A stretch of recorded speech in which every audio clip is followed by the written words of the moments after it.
We have a fairly increasing number of audience now, so it's a good time to begin. Firstly, thank you everyone for joining. Thank you to the panelists and thank you to everyone who's joined as audience. I think we have had to negotiate and navigate some very wild time zone differences for this, but and I know a lot of you are actually doing this at very not even odd but ungodly hours according to your own time zones. I'm very grateful that for that, and I'm happy that we've been still able to, despite these challenges, been able to put this webinar together. I think this is a good time to talk about Myanmar, given that everything's happening in the country, especially given that everything's happened since October 27th, when a new series of coordinated offensives against the military began in the north of Myanmar along the China-Myanmar border, and then spread across various parts of the country, including the Indian border.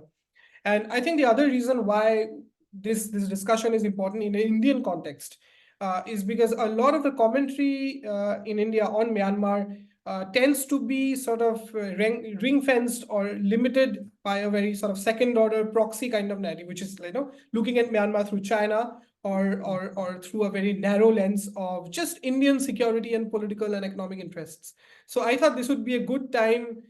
This would be a good way to sort of contextualize and appreciate the complexities and nuances of what's happening in Myanmar as standalone events and developments, of course, which have implications on India, China, Thailand, and the broader region, but also to understand what's happening really inside the Myanmar, the internal dynamics. I think it's only by understanding the full complexities of the internal dynamics can we appreciate their implications on the borders and the region broadly. Without wasting any time, I think I would first introduce our speakers here. We have a very, very distinguished and very well-placed panel, let me tell you, to talk about Myanmar. And rarely do we get this kind of a lineup. And as someone who follows Myanmar closely and who sort of attends a lot of Myanmar panels, I can tell you that with much conviction. First, we have Dr. Mimi Win Bird. Dr. Mimi Win Bird joined the Asia Pacific Center for Security Studies in 2007. She retired from the US Army after 28 years of distinguished service. She has served as a Deputy Economic Advisor, Civil Military Operations Plans Officer, and Interagency Operations Officer at the US Pacific Command in support of Operation Enduring Freedom. She had also served as a linguist and cultural advisor to the US delegations attending the ASEAN Regional Forum, POW/MIA recovery negotiations in Myanmar, and Operation Caring Response to Cyclone Nargis, and US-Myanmar human rights dialogues. She researches, teaches, and publishes in a range of areas, including US-Myanmar relations, security dynamics in Southeast Asia, economic and security linkages, and rising inequality and its implications on security. Dr. Bird also has 16 years of civilian private sector experience, professional experience. She spearheaded the effort to establish and launch Sue Foundation at the request of the Nobel Peace Laureate Aung San Suu Kyi in 2013. Dr. Bird is currently serving in senior roles at various organizations across the US and the world, including as an adjunct fellow at the East-West Center in Honolulu, Hawaii, on the selection committee of the USA BCI Myanmar Scholarship Fund under the US ASEAN Business Council Institute based in Washington, D.C., and on a regional advisory committee for Knowledge for Democracy Myanmar initiative of the regional Asia Regional Office at the International Development Research Center based in New Delhi. Dr. Bird has several publications to her name on a whole range of issues, including Myanmar, civil-military relations, counterinsurgency, and gender. Then we have Zaw Tuseng, who serves as the president of the Myanmar Policy Institute, or MPI. His active involvement in the 888 uprising, or 88 uprising, exposed him to the risk of arrest, prompting him to seek refuge at the border soon after the 1990 elections. Through its diverse programming, MPI aims to foster informed, inclusive, and deliberative discourse, encouraging civic participation among stakeholders. Prior to his role at MPI, Zaw played a crucial part in managing Burma's grant portfolio at the Open Society Foundation. He has honed his expertise in advancing democratic values and governance through his authorship of opinion articles. Zaw's educational background includes an Executive Master of Public Administration from Columbia University School of International and Public Affairs, as well as a BA in Political Science from Delhi University. So Zaw, you have a connection to India. Finally, we have Lian Bavithang. Lian Bawithang is a PhD student in political science at the University of Hawaii at Manoa and an East-West Center degree fellow with a master's degree in international politics from SOAS, University of London, and previously a visiting fellow at the University of Cambridge's Center for South Asian Studies. He's an ethnic Chin who previously worked as political analyst and ethnic rights advocate in Myanmar for 10 years. And his previous works include monitoring the development of India's largest project in Myanmar, which is the Kaladan Multimodal Transport and Transit Project. As you can see, this is a highly well-placed panel to comment on what's happening in Myanmar. So without wasting much time, I would dive straight into it. I think we would begin with you, Dr. Bird. Just as a beginning salvo, I think I have a very broad question for you, which is, could you explain the recent wave, the military and political dynamics of the recent wave of coordinated offensives, which are being now called Operation 1027, including its trajectory since it began almost 2.5 months ago on October 27th?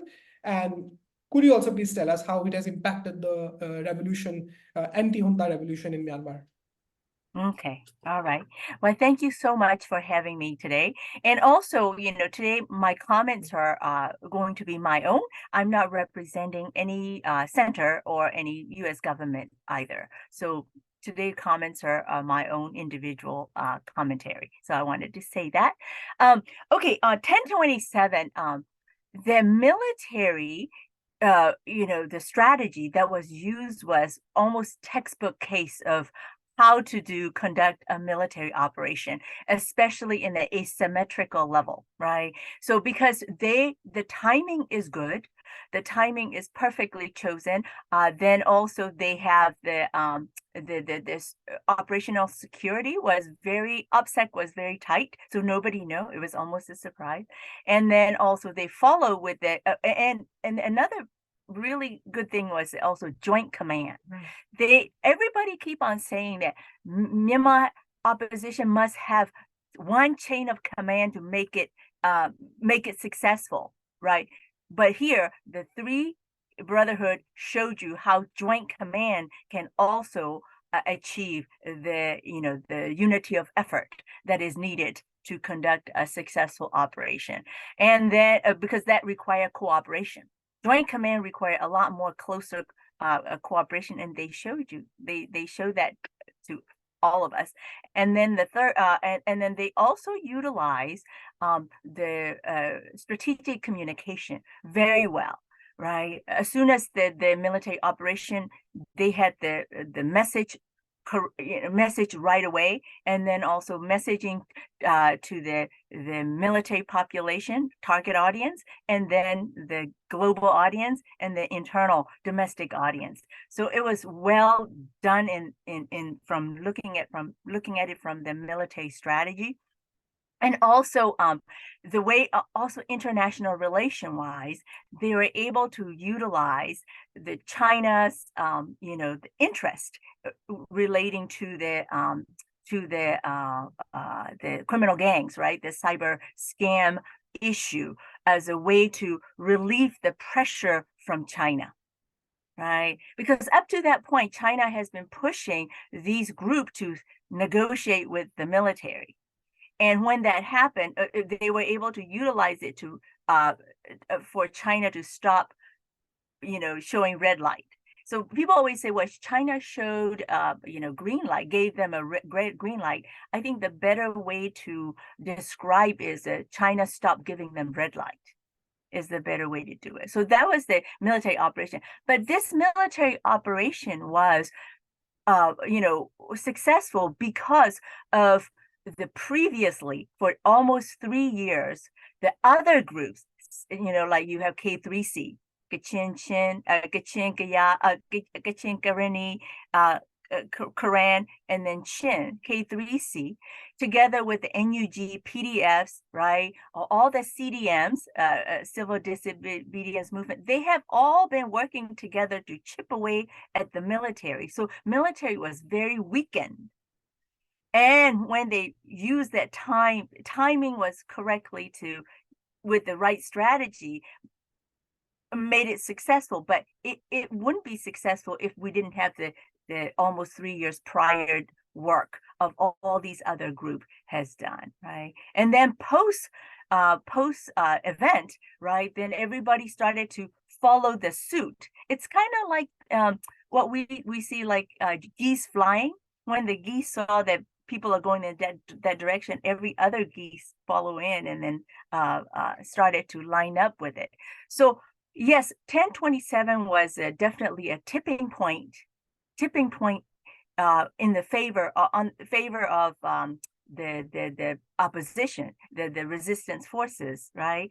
But also you have to account for what has happened previously and then what has happened after, and all together is what you have to take into account, right? And so that's the military wise, but politically also, in order for them to conduct that level of coordination, there has to be some level of political cooperation and agreements among all of them. And even the latest thing with the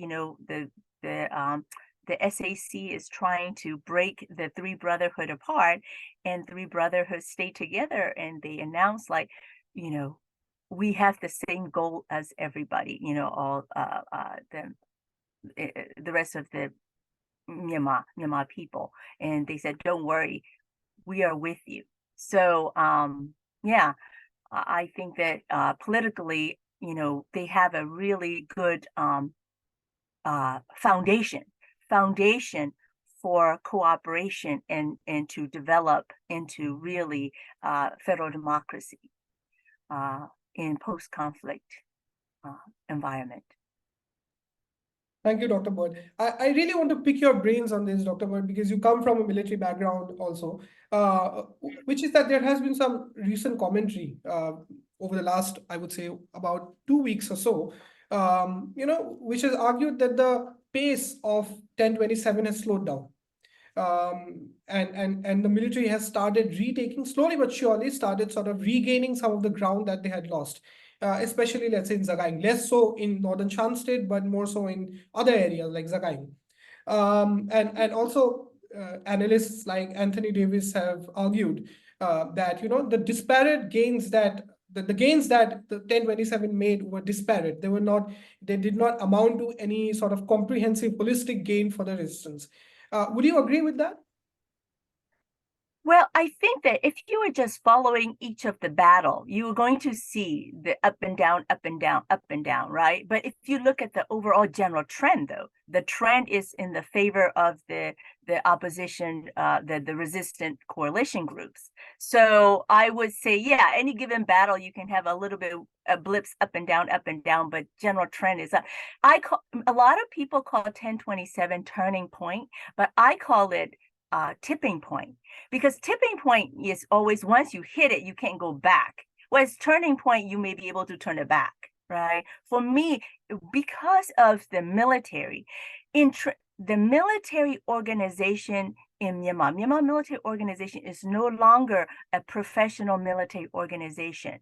It has become the organized criminal gang, and they behave like that, and then they have endemic corruption. When you have that level of endemic corruption within the military organization, it is not an effective fighting force, right? And also strategy. It's not about firepower when you're fighting. When you're, it's about strategy. And the Myanmar military does not have the strategy, does not have a winning strategy. They are still using strategies of 1950s. They have not accounted for the changing operating environment. And that's why people with many of them are like PDFs, who are poorly trained, poorly resourced, poorly organized. But when they have a ground battle with these military forces, they're more killed in action or injured on the side of the military. It's because of wrong strategy and the poor morale, and because all that corruption that they have faced. So that's why I'm very optimistic about the people side, because understanding the military internal working. But on top of that, military, when I was working with them very closely for last 7 years, what I realized was that they think They train everybody to be fearful. They think fear is discipline. You cannot win battles or wars by having your officer and enlisted people, soldiers, that are always fearful of everything. All they know is to follow orders, and they think following orders is discipline. But it isn't. So anyway, so for those reasons, I am not surprised the military is collapsing. I have called it from the very beginning, and then they continue to go down, and then, as I see the tipping point, and it cannot turn back because they can't recruit more people anyways. They're missing their recruiting targets. So what they're doing is they're going into the jail and then grabbing the recruiting the criminals. But the criminals may be brutal, but they're not effective fighting force, right? So those are the reason I am, I think that the people are successful and the military is on the verge of collapse. Right. Okay, before I move to the next question, I just want to tell the audience, if you want to ask questions to any of the panelists or want to leave a broad question for everyone, please feel free to type them in the Q&A box. We already have a bunch of questions from Nine I, who's from the Voice of America. I will pick and choose as we go along. But before that, I have one last question for you for now, Dr. Bird, before which I would move to Koza, which is, it's often said that the military has one major tactical, or rather two major tactical advantages, which is that it has an air force and it has heavy weaponry power in terms of deploying artillery. Which is what we see, in response to this kind of offensive, we are seeing more and more use of airstrikes in Sagaing and also northern Shan states. We see more and more use of artillery in these regions. So, this creates a kind of very deadly asymmetry from the point of view of the resistance forces. But even then, we see that the resistance forces have been able to make significant gains despite this asymmetry in firepower, or the sort of both qualitative and quantitative asymmetry in many ways. How do you see this? Like I said, it's about strategy. Winning wars is winning battles are all about strategy. It's not firepower. And in this whole fight, right, it started as a political problem, right? They wanted to have the political power. And when you talk about politics, it's about hearts and mind, winning hearts and mind, right?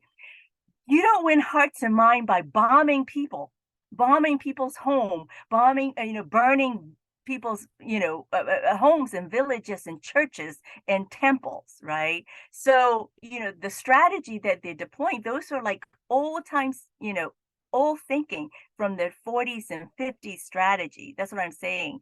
And that you just said that, right? The people continue to gain because but they have better strategy. People use all kinds of creative way to overcome the firepower element. But in this type of fight, again, firepower doesn't decide success. It's about strategy and winning people's hearts and minds. That's why. Sure. Thanks, Dr. Bird. I'll come back to you. Koza, I think for you, I'll start with a broad question, which is, how do you assess the implications of Operation 1027 on both the political and strategic aspects of the revolution? And I suppose you have a presentation, so I think this would be the right time to do that, to showcase your presentation. Thank you, Shaman, for nice introductions, and hello to the audience, and including Dr. Mimi and Golean. So okay, you can see my slide, right? Yes. Okay, so yes, I'm gonna be mainly talking about conflict landscapes and security dynamics in Sagaing, which is the heartlands of Burma, bordering with India. Since we have most of our audience are from India. So hold on. So I'm gonna be covering about three topics. Discussing about conflict landscapes in Sagaing, and talking about this, what is going on in Sagaing currently, and also over the past three years, let's say almost 3 years, and also including facts and figures about the displacement and also number of houses burned down by Burmese military, and then as the last topic, I will be talking about evolving security dynamics with implications on the political economy in the region. Since Dr. Mimi already covered most of what is going on, I just like to warm up my discussion by showing this map, how this map reflected what she has just talked about. So mainly I'll be talking about Zagai. So as you see, over the past almost nearly 3 years, Zagai hasn't been actually quiet, despite, like Dr. Mimi mentioned, all the people at different forces with under-resourced, underfunded, inexperienced, but they have been able to counter the military offensives and also defensives over the past 3 years. Out of 7 regions, and also Zagai was the first to fire the shot against the military coup since early 2021.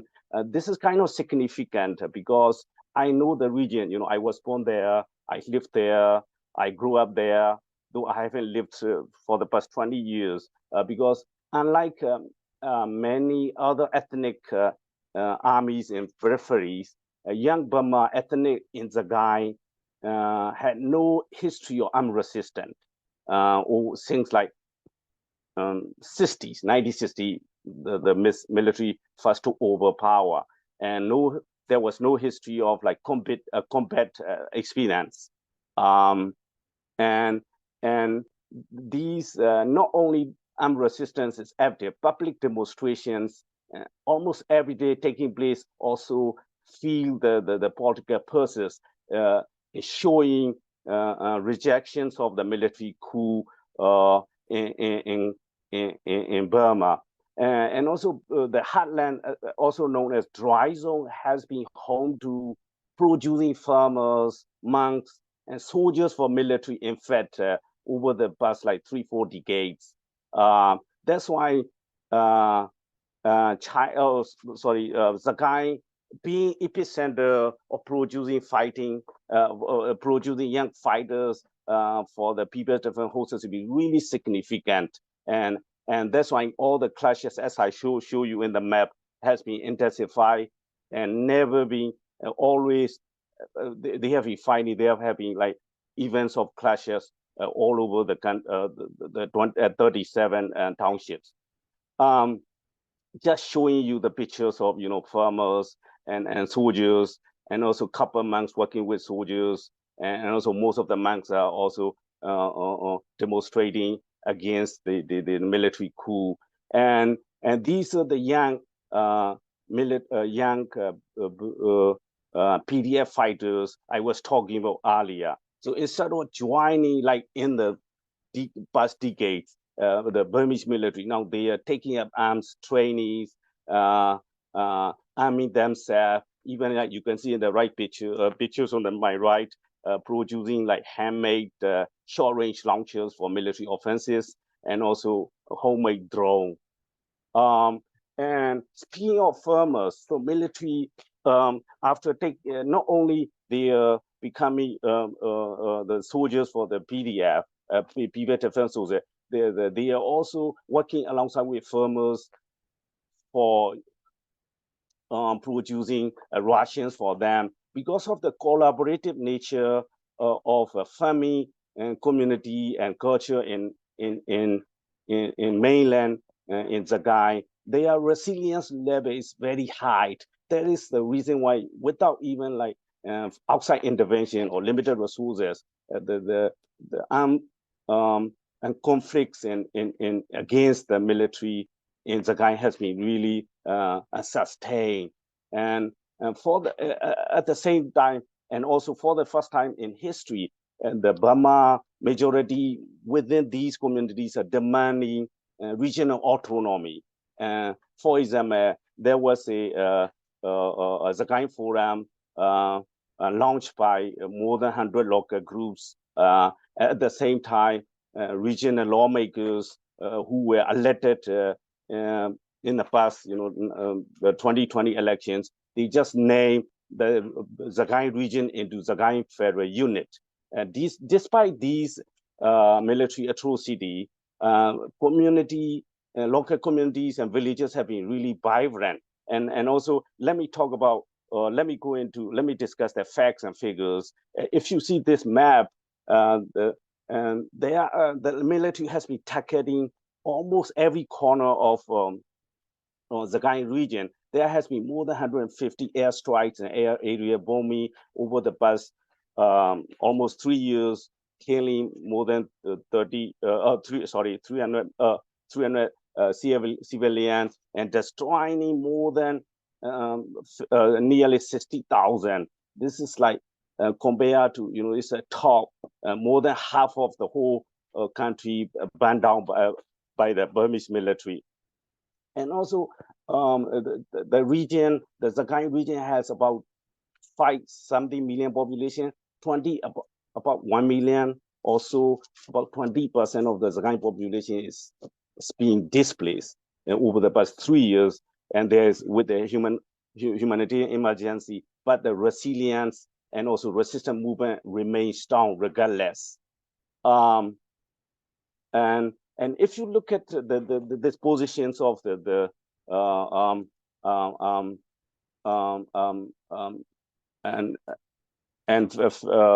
People Defense Forces, so you see, this is a line of the Asia Highway, so connecting India and Thailand, going through the Zagain and also the rest of the country. So you can see the red drop are where the red pins are where the PDFs are located.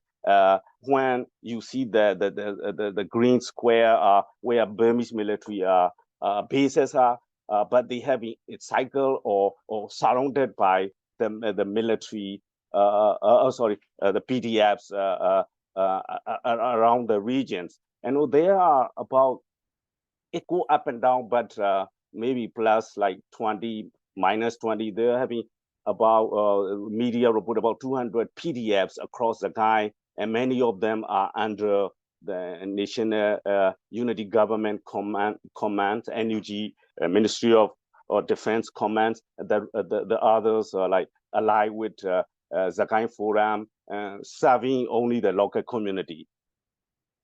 This is the picture of how they dominate the roads connecting between Mandalay and Mongyua, which is like main transportation roads connecting between India-Burma border through like Mandalay and then to China-Burma border. I know these PDFs, because of a big number of them, they have been going through challenges for better coordination and timely collaborative offensives. But because of telecommunications and disruptions and internet cutout by the military, Burmese military, these PDFs are trained by Kachin Independent Army in the north, and also some of the ethnic army from the northern Shan state. Speaking, since the Ashman started the questions for Dr. Mimi around this 1027. So I like to touch on a little bit how, and also groups in Zagain are also inspired by so these three brotherhood alliances that is like led by Kokhan National Liberation Army and Arakan Army. And success of the 1027 have brought have been able to help groups in Zagain to step up their offenses again. They recently took over 4 towns, one of them and combat near India-Burma border, and also they also run into a few of the military bases belong to anti-Indian Meitei or Manipuri armed groups in Tambu Township. And as you know, the Dr. Mimi also talked about how there has been assumption that China has given tactical approval and green light as China wanted to stop scamming activities along the border, affecting many Chinese citizens. I think it's 1027 is a big blow to gender who has refused to work with China on on the tackling transnational crime. Then let me get back to, since speaking of China, let me get back to the guy. As you may know, there's a copper mine called LeBron Copper Mine Project that is the heart of Zagai, and two Chinese companies are operating along with Union of Myanmar Holding, Myanmar Economic Holding, owned by military. Before the coup, the mining project produced about 500 tons of copper every day. Now it has been on and off operations because of many of the workers coming from around the areas joined civil disobedience movement against military and their business. With evolving security dynamic in across the country, so this Chinese company has been looking for alternative ways to bring copper into the area where, especially to China-Burma border, going through like Mandalay and Shan, northern Shan State, where 1027 is taking place. At the same time, Myanmar military hasn't been able to help a Chinese company to guard the trucks carrying copper from the site, which is the heart of the line to the China-Burma border. And meanwhile, local security actors are also in need of like more assistance in various form so that they can do their job. So recently, one of the strong local PDF known as Burma National Revolutionary Army issued a statement saying they are protecting foreign investment in the area without mentioning any country or any investors. This discussion admit all like new security involving China. I'm wondering what would be like Indian interest in helping the country Burma from moving from dictatorship to federal democracy. That I believe serve Indian interest securely in the security sector as well as political as also economic sector. Thank you. Let me stop here. Thank you, Goza, for those detailed maps and touching on the India question at the end. I will come back to you and everyone else on the India question eventually. I have just one quick question before I go to Sanai, which is, one complication rather about Sagaing was that there was no one particular group or coalition rather of PDFs or resistance groups in Sagaing. Unlike, let's say, in some of the other areas. In Chin, there was a CNF, there's CNDF and CDF, recognizable groups in that sense, or coalition of groups rather. In Kachin, there was a KIA. In Northern Shan, there are these groups, TNLA, MNDA. Of course, there's the Brotherhood Alliance, there's the FPNCC, right? But now in Sagaing, we have something called the Sagaing Forum, which you briefly alluded to right now. Could you tell us more about what this Sagaing Forum is? What is the command structure, members, and what are its aims mostly?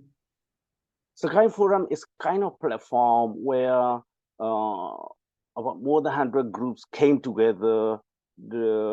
It's kind of a process to bring a kind of a new political bottom-up approach, talking about when need to be part of a future regional governance, right? So they have about like 30% of them are local armed groups, another 30s are like aid worker, another 30s are strike leaders, and also CDMers, right, who are teachers and college teachers and students, and also some doctors. Basically, they want to be part of the regional policy making process.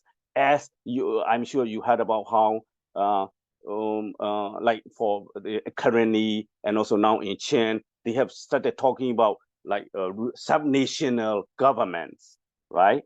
So that is how they came together. Meanwhile, they are also in conversation with groups like that I mentioned, member of parliaments, regional member of parliaments who were elected by the people during the 2020 elections, and they have been talking about how to work together so that they can kind of they can be part of this rising regional actors for their share goal of building a new Myanmar, which will be more of like federal rather than unitarian country. Thank you, Gozo, for those detailed answers. Again, like everyone else, I'll come back to you on some of the other questions. Before that, we go to our last speaker which is Halai Lian. I have a similar opening sort of question, broad question for you, which is how do you see the recent offensives in Myanmar? But let me make a more sort of specific, make a more categorical specification for you, which is how do you see the implications of Operation 1027 on Chin State? Especially because, you know, a lot of the visible gains that we have seen along the border have been in Chin State, which is, you know, capturing of border towns like Rikhodar, and other urban centers, either very close to the border or proximate to the border, Indian border. So how do you see this? Yeah, first of all, thank you for having me. I think like in general, the 1027 operation has been kind of like very significant. I think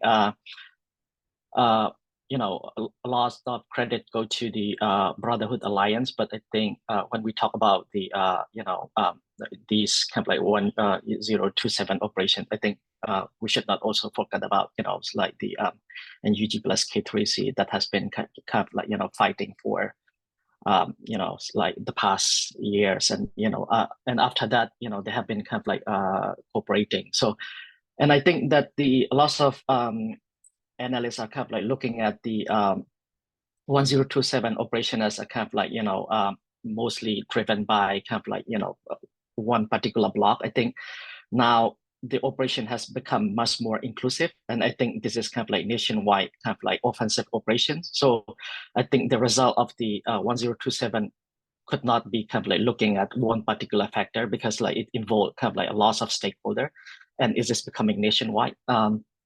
And in terms of the how kind of like, you know, the operation impact to the, you know, Chin, is I think similar to others, is kind of like give a fresh hope to kind of like Chin resistant groups.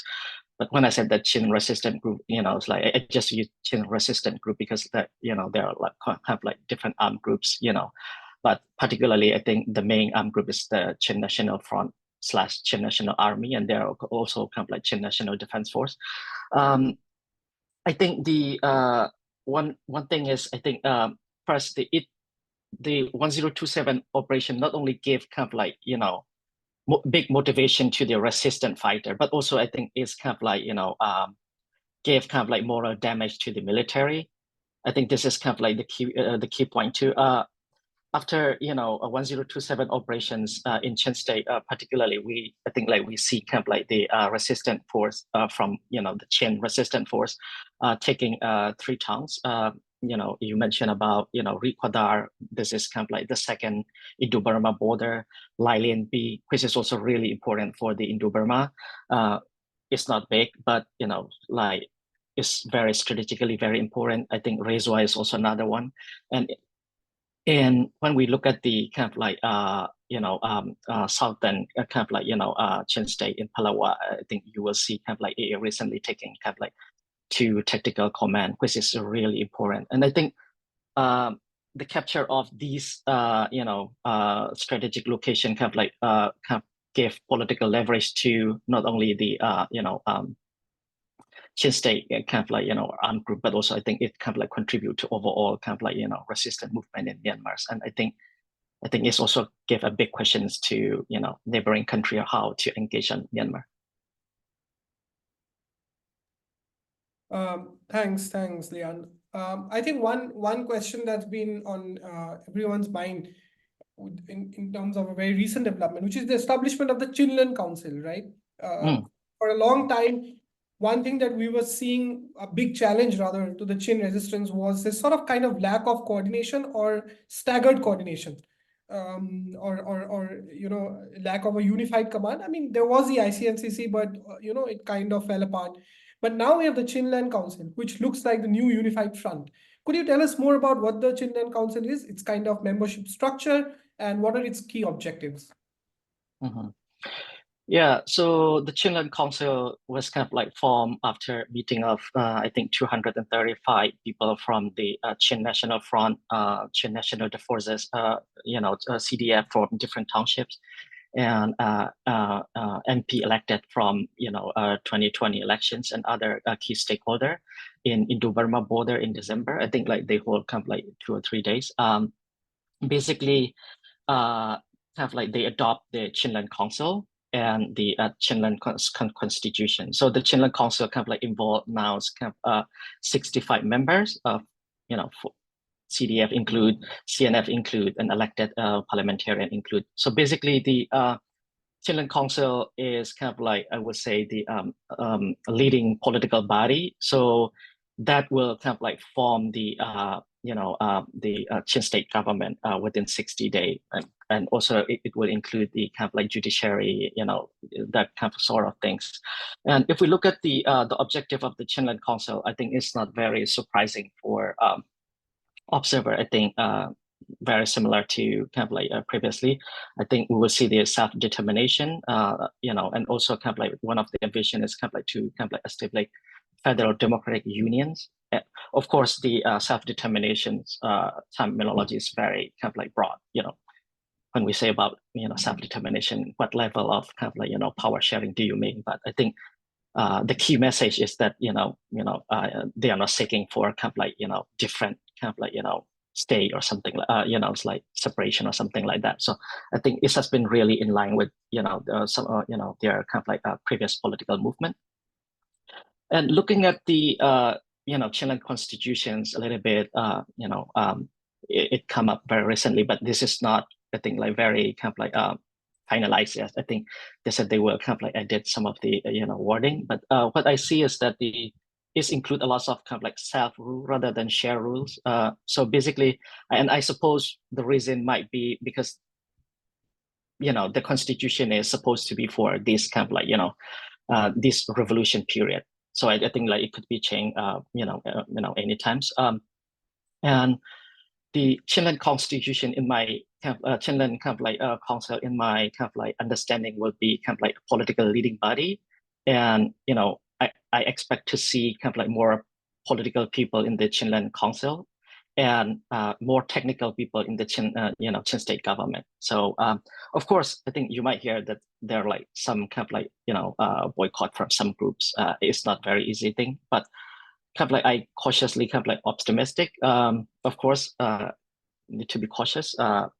But I think from these kind of like the emergence of the Chilean council is, I think first I expect more consolidation of power, because in the past these CDF from different township are kind of like primarily responsible for their public administrations, kind of like education department, they run completely kind of like now I think it will come to the Chilean council in terms of like how we're gonna go in Chin state. So this is kind of like more consolidation of power, but also kind of like more, I think, standardization within these regions.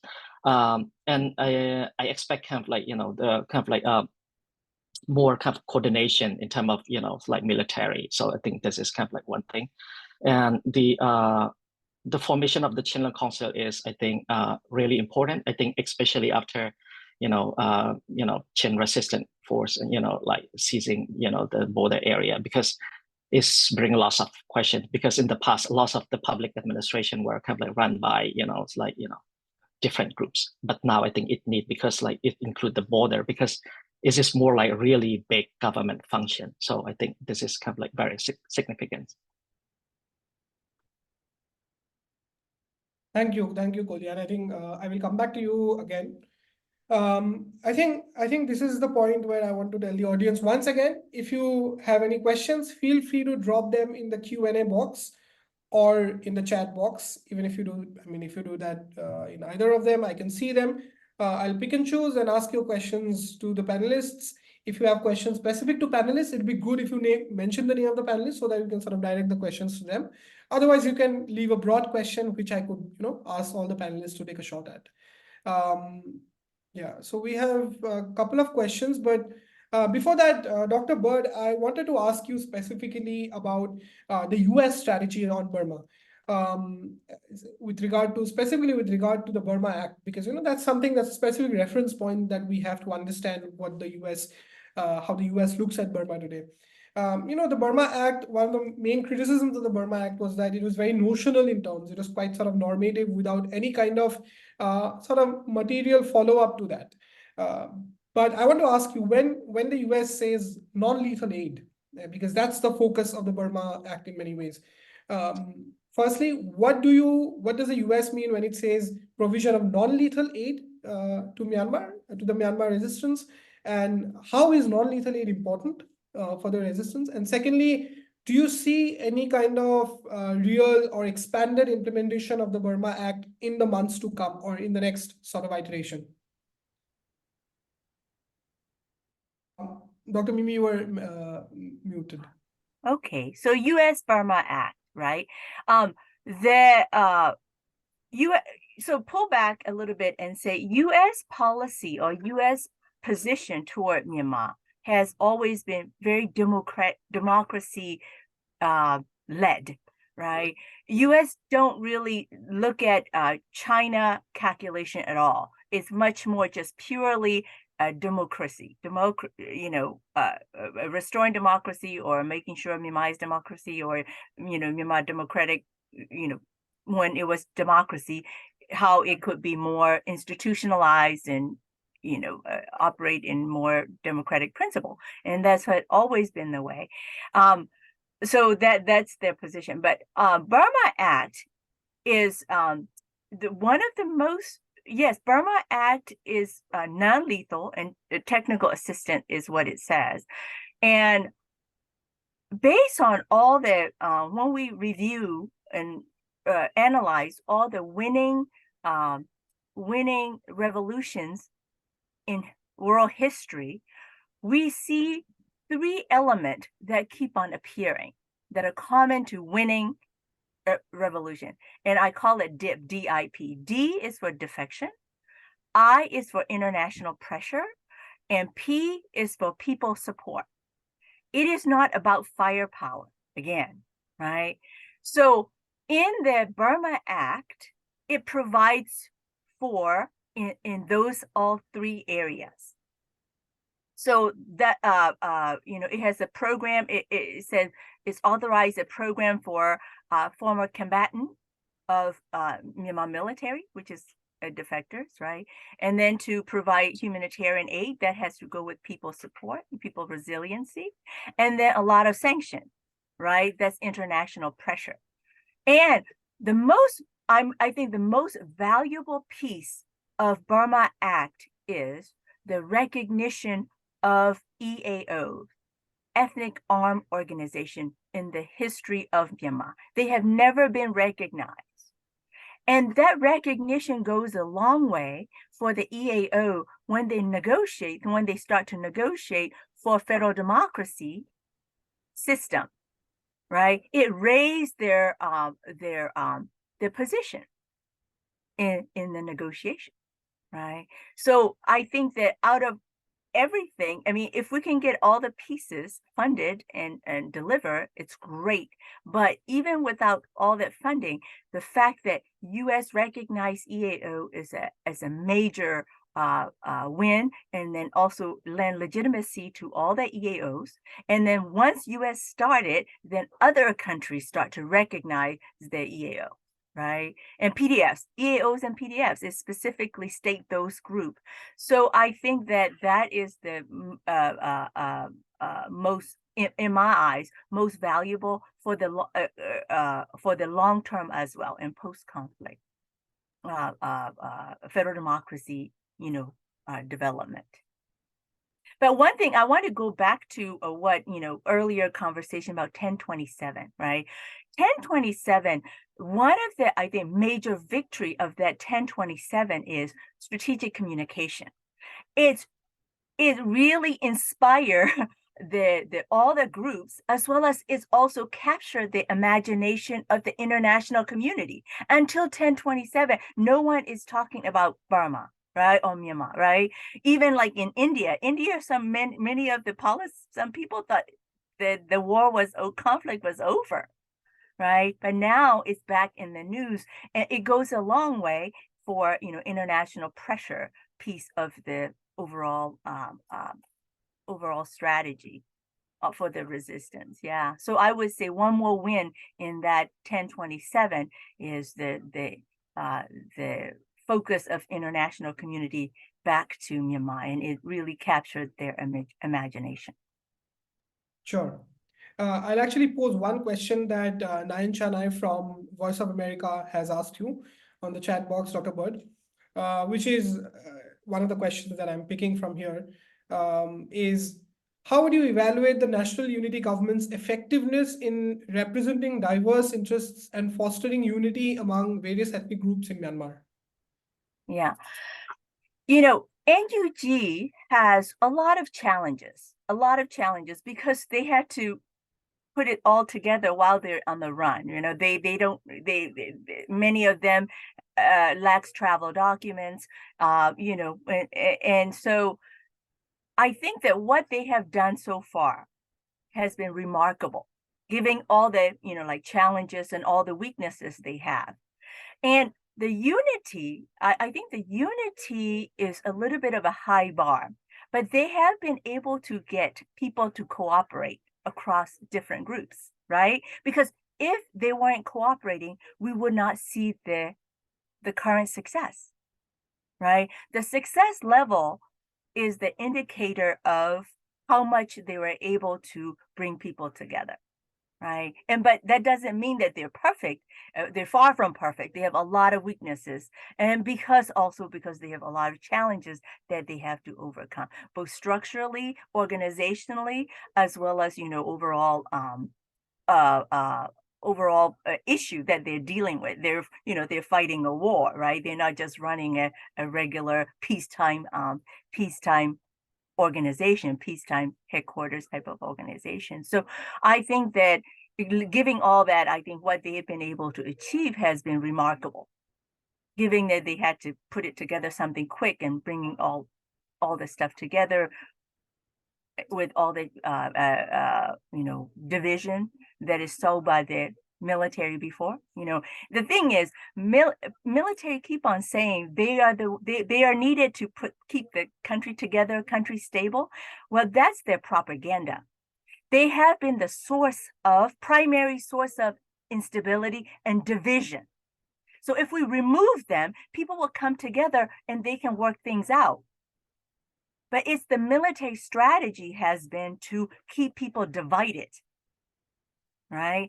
And as a result, they have been the creator of instability, right? Because of them, the Rohingyas, it's not the people doing it, it's the military did that, right? So anyways, so don't get caught, don't, fall into their trap, their propaganda. The military is the one needed to keep the country together and stable. Thank you. Thank you, Dr. Bird. Kozo, I think there's one question for you again, which is how do you describe China's influence? I think you briefly talked about this, but probably in somewhat greater detail you could answer this question, which is how would you describe China's influence on Myanmar's internal dynamics, especially in the context of the ongoing conflict? Again, this is a question from Nayan from Voice of America. It's a good question, and I'll try to answer it differently since I study policy, right? So let's look at, when we implement policy, we have loser and winners, right? So let's say let's put together out of this what is going on around 1027. So we have three parties, let's say, right? China, SAC, and also this, ethnic armed groups. along who are also ethnic armed groups, the three brotherhoods, and not just them. As you know, it's kind of underreported, but a lot of Burma Yang that I was talking about, PDF, who are loyal to NUG, right? Out of these three parties, two are the winners, China and the ethnic, along with the PDF, and the SAC is the loser. Let's put this way, right? This is the easiest way to answer that question. Hope it helps. It's answer the questions. Right. There is another question for you, Koza, which is from Jay Bakshi, which is, what is the source of ammunition for armed groups? What is the role of drug trafficking and cultivation in the region in funding the junta and or challengers?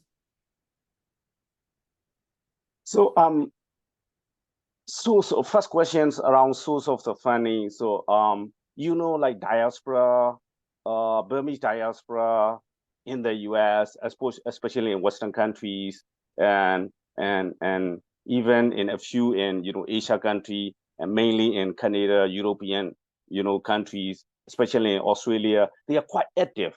And then MPI recently conducted the survey assessing the diaspora funding. So it's we found out that we are still working and producing this report, but the about out of like respondents, about 1,800 respondents. So we average the number that it seems like about, by average, Burmese diaspora are donating about $1,000 a year to PDF, local PDF, and also NUG directly.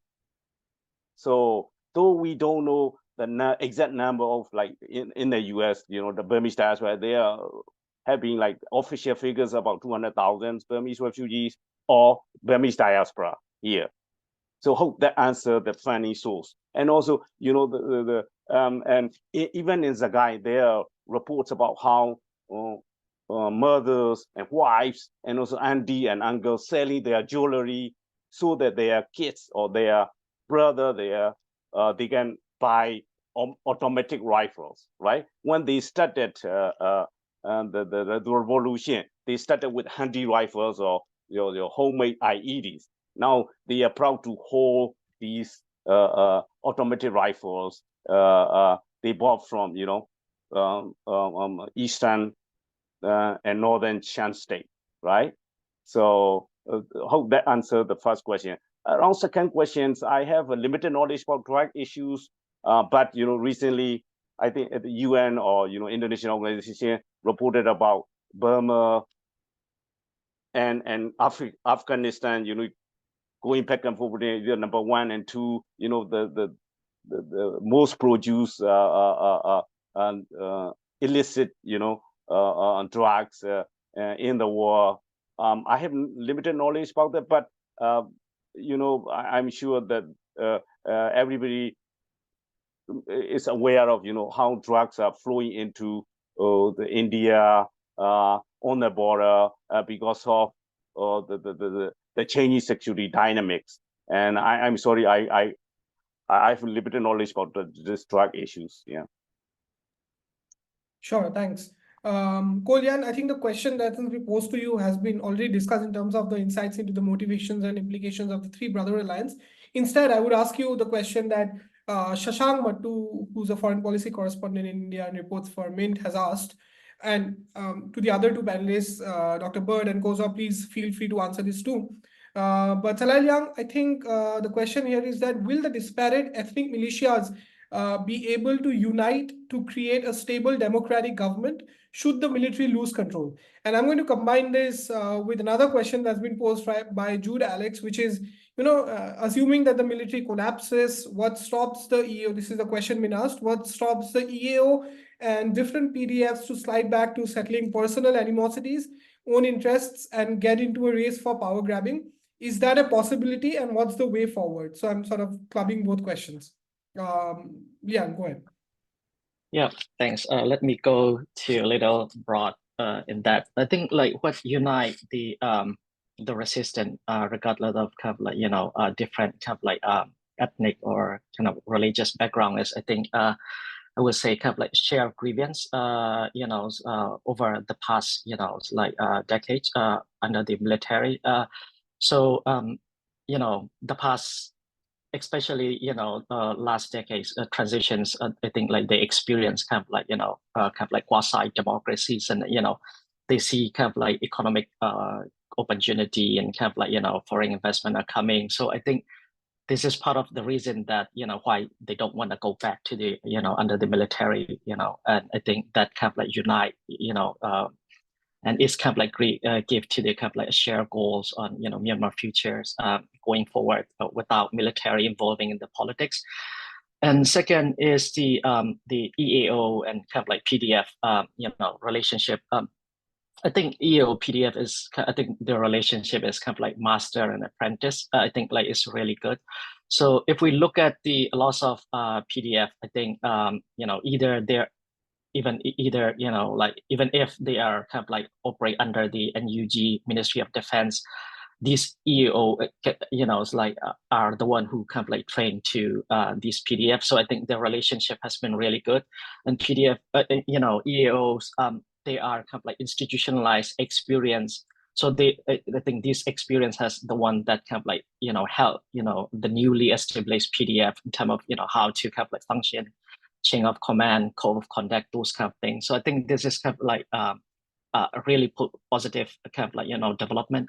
I think what should we do in terms of the uniting these kind of like resistant force would be, I think in the kind of like coming kind of like months or week, I think it would be good that if there is kind of like a general consensus that come from the NUG that kind of what is like the country future forward when the military is fall. I think that would be a key. That would be the one that unite. I think now, I think like in terms of the the collaborations, I think mostly we are kind of like unite with the shared grievance, but I think something need kind of like how the future is look like. I think we all have kind of like a general sense, but I think kind of like more calms and kind of like written way would be, I think, the key, I think. Can I compliment what Leanne has said, right? They have shared goal, and I talked to almost all the ethnic armed group leaders with just a couple of the key ones, and they're not asking for separate country. They're asking for federal democracy, and they understand that many of them are landlocked areas. So if they are a separate country, they won't have access to the ocean. So they'll become like Laos, Mongolia, Nepal. And, for country to really develop, they need access to sea, right? That's one. And then they understand that if they are little countries like Laos, Cambodia, they will be, easy to be manipulated by the larger country. Larger neighbors. So I think they understand that reality. So they have a really clear common goal. They may have different interests, right? Depending on where they are, their geography, their people, their culture, their experience, historical experience, but they have an overlapping goal. They have a common goal. And so that is what's going to keep it together, as well as now that nobody came to help Myanmar people to fight against the military, they had to cooperate to get this level of success, to reach the tipping point, right? And that is the foundation for post-conflict, building of federal democracy. So, the silver lining in the fact that nobody came to help Myanmar, they had to help themselves, right? And so they had to pull together, even the northern some of the northern armed groups, right? So I think that there is a high chance of them being able to come together to build the federal democracy. But also, none of them has enough firepower to hurt to make the level of destruction the military is able to do, right? Even if they go into some type of a armed conflict, they'll be very localized. Military is the only organization that has enough firepower to inflict widespread countrywide destruction that they are doing right now, right? And you remove that. So that's why you have to do that. And then, like I was saying earlier, military is proactively trying to divide, right? That's their strategy for the last 75 years. And if you remove that, then it will leave them alone to work through their differences, right? So I want you to, I don't know if you're aware of the USIP report. They just did the survey, and they said that social cohesion is a lot stronger than people perceive to be, and intercommunal relationship is a lot better since the coup. And all these armed groups are also out of the, they're tied to the community. They have ties to the community. So for all that together, saying that it's going to fracture and go into warlordism is unlikely, according to the report, right? And based on also what I just said, also complement the USIP report. So again, back to, people keep on saying that Myanmar will fall apart and fracture. You're going into the trap, the military many years of propaganda, right? So that's my my additional answer to what Leon has said. Thank you, Dr. Bird. Koza, do you want to add anything to that question? You're muted, Koza. Yeah, it's different. To add to what Dr. Mimi and Leon discussed, so this time is different. As I was talking about how young Burma from mainland heartlands of Burma, heartlands of Myanmar are fighting alongside with ethnics. It had never happened before in this large scales. So through collaborations, by building trust, there is a less likely that they're going to be fighting each other at one point, because like Dr. Mimi and Leah mentioned, they have now shared a goal, and they have gone through this process of working together, cohesion, and also collaboration. So they have gained trust, which we didn't have before, because of the Biden rule by military over the past like 4 or 5 decades. Hope that answers the part of the main question. Yeah. We have a question. We have 2 questions from David Jiong. In the recent discourse within the resistance camp, apprehension and unease have arisen regarding the emergence of the Sagaing Forum and analogous political developments originating predominantly from Bama regions. Specifically, these political entities identify themselves as federal units. 2 questions follow from this. Number 1, how should one consider this relatively nascent political development in the context of discussions on the federal union? Number 2, furthermore, do you believe that the National Unity Government has sufficiently elucidated its position in terms of public relations on this matter? Any one of you could take a stab at it. Since this is to do with Sagaing Forum, maybe Kozo, you want to answer this first? Yeah, thanks. This is a good question. As you know, this regional autonomy, even federalism, the term is quite new to mostly Burmese majority in the mainland. So, but now, they are talking about it. They are talking about working together, like as I mentioned, the Sagaing Forum, working with local groups that are not under the NUG. And also, meanwhile, they are also engaging with the National League for Democracy regional member of parliaments who were elected 3 years ago. They are working together so that they can be in control of 5+ populations in Sagaing that has about 37 townships. So it's just work in the process, new to everybody in the region, but they are learning a lot. about how they can work together so that they can, like Liam was talking about, they can,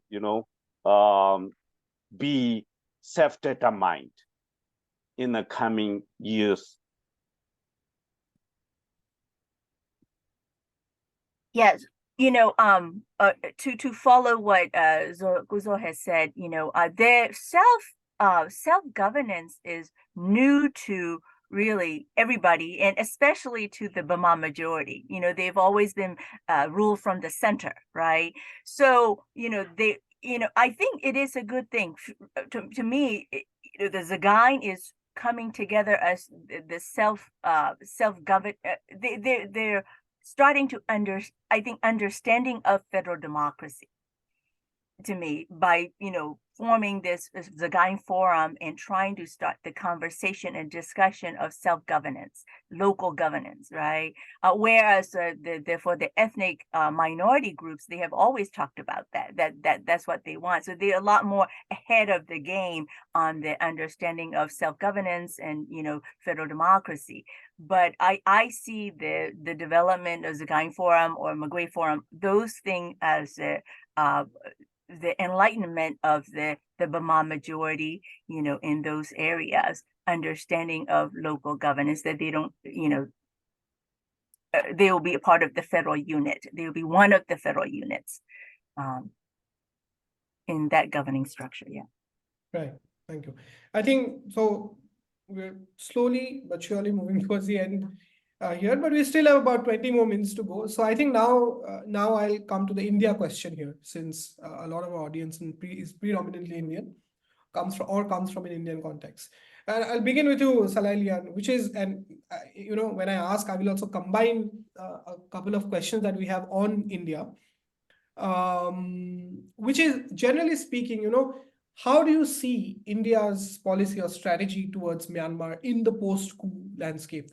What do you think India did wrong? What should have done? What should it have done differently? And what can it do now, going ahead, given the recent victories of the resistance along the border? And these are also the common themes of some of the questions that are being asked here. I'll come to more questions after this. Salai. Yeah, thanks. When I think, like, when we look at, when we talk about Indo-Burma relations, I think we need to kind of like, separate kind of like, the New Delhi kind of like relationship and Mizoram kind of like, relationships. I think the first is about the Mizoram kind of like, Mizo peoples and kind of like, Mizoram government relationship with the kind of like resistant force. I think it has been amazing. And I think, two things that make really progress about kind of like, why they are very, supportive. The peoples in the Mizoram and the government is very supportive to the resistance movement. I think first is about the social media, because of the kind of like, the violence of the military, the burning down of the Tantlang, which is very close to the Indo-Burma border. I think they see it, they can see it from far. They can see it from, social media. And I think that kind of like bring a lot of sympathy. Second is about, I think, the people-to-people relationships. The Mizo and Chin are basically the, one kind of like, tribe, because of the, colonization that has been divided. But, over the past kind of like, decade, what we have seen is that the, there are lots of, people-to-people relationship improvement. The Chin diaspora community, especially in, US, Australia, they invite, Mizo celebrity kind of, for kind of like events, singing events, or, others. So that kind of like type, really close relationships. I think this is very progressing, when we look at the kind of like their response to the coup. And the second is the New Delhi relationship. I think it's not very kind of like very good. It's not very satisfying, I think. And what this has been wrong, and I would say, is that the New Delhi is not really engaging with the resistant force. Of course, like that there might be kind of like secret meetings, but I think if we look at the China, I think like even China's, I think, have like engaged with Naypyidaw, but at the same time, there is also kind of like, engagement with the, armed groups that kind of like give a lot of leverage. If we look at the 1027 operations, I think you will also see there's this like China big frustration on Naypyidaw. And I think the Indian government has been, very kind of like slow and didn't really engage with the Chin resistant groups or Myanmar resistant group or Arakan army. I think this is a big problem. And if we look at the Indian biggest investment, I would say investment, they satellite development projects like a Kaladan multimodal transit project. I think it will come from the Kalakata to Sidway to Palawat to the kind of like Longtlai area. So now I think these routes have been controlled by the Arakan armies. And if we look at the biggest kind of like Indo-Burma kind of like trade border Tamumure areas encompass the resistant force recently, take the, military outposts that kind of like block about, India, Myanmar, Thailand, kind of like trilateral highway. And second is the second Indo-Burma route, which is Rikotar, recently taken by the, Chin armed groups. And there's also small kind of like, path, Rezwa, and, it's like we will see kind of like, you will see the Lailan beat that's recently taken by the resistant force. And I think if the Indian government, did not engage with the resistant force, I think they could not operate basically, their kind of like investment. So I think this is really time for Indian government to kind of like review kind of like the policy and to engage with the resistant force in Myanmar. And I will say to this, a lot of people doesn't bring it, but I think like Indian government has been really supportive to the SAC over the past 3 years since the coup. We know that when the military kind of like bombed to the CNF camp, some of one bomb has been kind of like I think 2 bombs has been landed in the Indian territory. Even there is social medias like coming up, Mizo people kind of like posting on social media, but I think it was denied by New Delhi at first. And second is about when the 1027 operation start, I think the Chin resistant force, after taking Rezwa, Lailan and Dibwals, we have seen that some of the Myanmar military running to the Indian territory. And these people has been sent back by the Indian government to the Myanmar military. So, I was kind of like looking at the number, and I think it was something, I think like more than 70, has been sent back by the, Indian government. And I think this is not really have like helpful in terms of like, building relationship with the, NUG or, other. Can I Yes, also compliment what Leanne has said? I think you also said it, Enchman, earlier. Indian government need to look at Myanmar less through the narrow lens of anti-China, balancing China, right? Much broader. And they need to pay more attention to the internal dynamics, what people want. And if they had paid a little bit more attention, they will understand that military is not too big to fail. They would have understand that, right? So the fact that they don't pay attention to what's happening internally, how the operating environment has changed over the last 10 years of democracy, are they just following what seemingly, I don't know for sure, like what China model, right? China did this, so therefore we got to, follow that. In fact, I think that India, being the biggest democracy in our area of operation, should stay true to its democratic values, right? And then follow the people desire. And the fact that Myanmar, when it's democracy, it can withstand the pressure from the major power when it's democracy. When it's military, every time China is able to utilize the endemic corruption with the military to manipulate, right? If you see it historically, whenever there's a military's in charge, you know, a lot of China's, you know, was able to manipulate, but also it's also create a lot of instability. Military regime has always, like I said, on purpose, they are making the division, and that create this instability, right? So democracy is the best, so the best next best thing for Myanmar. So India being the big democracy, you know, follow your principle, you know. And right now, you know, like he said, less than a quarter of the country is under the control of the military, right? The rest, you know, the NUG, PDFs, and the EAO control over 3/4 of the country. So if you want anything to do with that, if you're not engaging with those organizations or those groups, you're missing out. You're missing out. And then back to the what can India do to support is, you know, just like Burma Act, non-lethal is good enough. You know, providing safe space for all these dissidents to go to, all the refugee to, you know, stay at, right? That create the resilience, and then denying the military of the legitimacy it craves, right? And that's also a form of international pressure, right? So you know, I'm not asking for India to provide arms to the, you know, the resistance group or the ethnic armed organization, but if they do, you know, these type of humanitarian support, it can go a long way to really coming, you know, ending this conflict in a near future. Thank you, Dr. Boyd. Koza, do you want to add anything?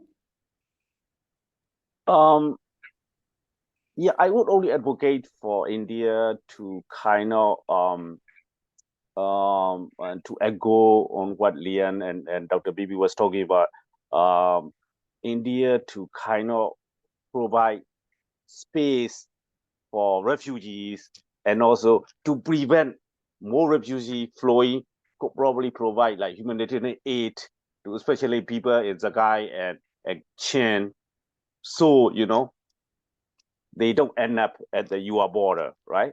And then you keep them inside with, you know, as you know, the food prices in Burma are going up. And also there is also, you know, a lot of reports about food security crisis in the country. So it will be, you know, India role to help people who are in need of, you know, humanitarian aid, not arms or, you know, no other intervention, just aid, food like beans and pulses that Burma used to import to India. Now, why don't India, you know, government like provide aid to those who are displaced along the border, or those in the areas where, you know, adjacent to India-Burma border. Yeah. Sure. One question that's come up in a couple of the questions, basically one theme that has come up in a couple of the questions that's been asked is the situation in Manipur, right? You know, the ethnic strife that we are witnessing in Manipur. In the Indian media, you know, whatever is happening in Manipur, it's not just about Indian media per se, but also the state government in Manipur itself has many ways linked the ethnic strife to Myanmar in some ways, that groups in Myanmar are fueling violence in Manipur, etc. Many of them are just sweeping statements, I believe, in my own opinion, without any basis. But the question here that is being asked is that how do the people of Myanmar, or a section of the people of Myanmar, or certain groups in Myanmar look at the conflict in Manipur? And in your view, is Manipur being affected by whatever is happening in Myanmar, especially along the border? And Manipur shares a border with Sagaing particularly, and a little bit of northern Chin state. So how do you see this situation? Any one of you could start. Yeah, sure. Go ahead. So I spent 7 years in Manipur actually. Manipur was my second language, and in the 90s, and we were quite welcomed by Manipuri people at that time, and also we share a lot of cultures. I'm sure you know a lot of Meitei are in Mandalay, right? They were they have been there for decades, and I think because of like for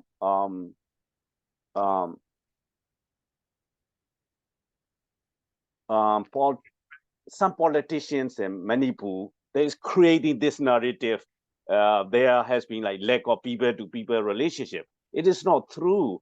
The politicians create this mess going through because I lived there. Along with like about 300, 400 Burmese. We call it refugees or student activists that time, right? And also, of course, because of if you look at Nagaland and also Chin State and also Kabul Valley, people go in and out, but there have been never problem before like this much. I think this kind of narrative and then unrest are created by some politicians for their personal gains rather than what is going on or distrust, rather than any distrust among the communities across the border. Sure. Anyone else, if they want to add to this question, feel free to. I think the Manipur specific question, I think Guzo is the best person to answer that, is because he has really experience with that. So yeah. Sure. I have one last question. Actually, a friend of mine has asked this question. I wanted to put it. It's a relevant question, which is, I think, in bits and pieces, all of you have alluded to it throughout your remarks. But India has critical developmental interests in Myanmar. Particular projects like the Kaladan project, the India-Myanmar-Thailand trilateral highway. And right now, what you see that both of these projects pass through areas that are controlled by the resistance forces, both PDFs and ethnic armed organizations. What is the general view, or how do the resistance forces, both PDFs and EOs, look at these projects? What are the views? What are the views on these India-funded projects in Myanmar? Anyone? Guzo, do you know? Are you talking about Kaladan project, or maybe Liam will be the best to answer about that? Talking about both Kaladan and India-Myanmar-Thailand, the transition highway project. Both. Yeah. Liam, you want to start so that I have the time to think about it? Okay, sure. So yes, yeah, before I kind of like go to the how resistant see the kind of the project, I think let me go back to a little bit to the pre-coup period, because I was heavily involved, I think like 4 years involved in monitoring the development of the Kaladan projects. At that time, it was expected to finish in 2014. Now I think like kind of like saying end of this year, and the amount of the project has been kind of like double up. I think now it's like almost $500 million. And I think the when I was doing public kind of like consultation in these local community in Arakan State and southern kind of like Chin State, Palawa, along the Indo-Burma borders. What I see is that the nature of the kind of like the project is kind of like welcomed by the local people. They very welcome, but I think the frustration has been there is kind of like a lack of public consultation to this community, and there is a lot of worry about the how kind of like compensation will be addressed, because in Myanmar a lot of the development project has been kind of like funded by different foreign company. Sometimes they pay the compensation through the the government, and the government is the one who take the money, and the local are the one who suffer. So this is another concern that they have. And the third is the impact assessment is not properly done. I think I know that like Indian side has been done by the independent party, but in Myanmar side, especially the how it gonna affect the from Palawa to the kind of like the border area is not properly done. So I think this is kind of like the frustration. And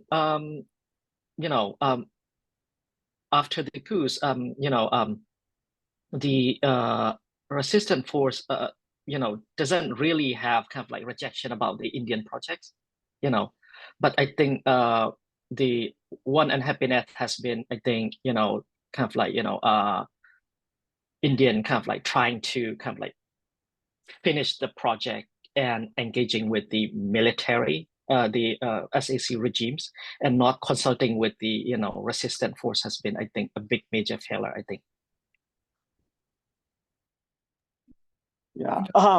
Thank you, Lian. I will add to what Lian already said. Given the changing political dynamic and also security environment, at the time when Chinese active involvement in Burma, right? India should openly engage with NUG at the international or national level. Why engaging with like subnational groups that Lian and I talk about, right? Chin subnational and also local actors in Zagai, including Arakans, and so India should not be fear of Burmese military retaliation, who is, like Dr. Mimi said, not control, not able to hold the country together, right? Quite frankly speaking, SAC or military regime cannot do anything, nothing to but they only talk about it. Even like, as I was talking about, because of their shrinking size of the military capability and also diminishing of their coercive power, they are not even able to help Chinese company bringing, transporting copper from Zagai to the China-Burma border, right? So India should engage with many other stakeholders to be inclusive in order to be successful of the investment they have done in the past, recently in Burma. Hope that answers your question. Also for the future, right? The people are 90% of the people are against the military. So, if you're going with the military, you will get the wrath of the